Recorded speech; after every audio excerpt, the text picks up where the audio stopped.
અમદાવાદમાં ચોમાસાની શરૂઆત સાથે જ દૂષિત પાણીની ફરિયાદો સામે આવતા એએમસી એક્શનમાં આવ્યો।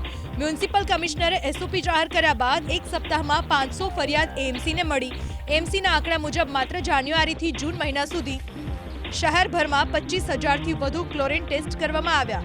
જૂન માસમાં 3,700 પાણીના સેમ્પલ લેવાયા, જેમાંથી 30 સેમ્પલ ફેલ થયા। પાણીની ગુણવત્તા પર સતત નજર રાખવા માટે ચકાસણીની કામગીરી વધારવામાં આવી। રોજના સરેરાશ 25થી 30 જેટલી પાણી સંબંધિત ફરિયાદો નોંધાઈ રહી છે।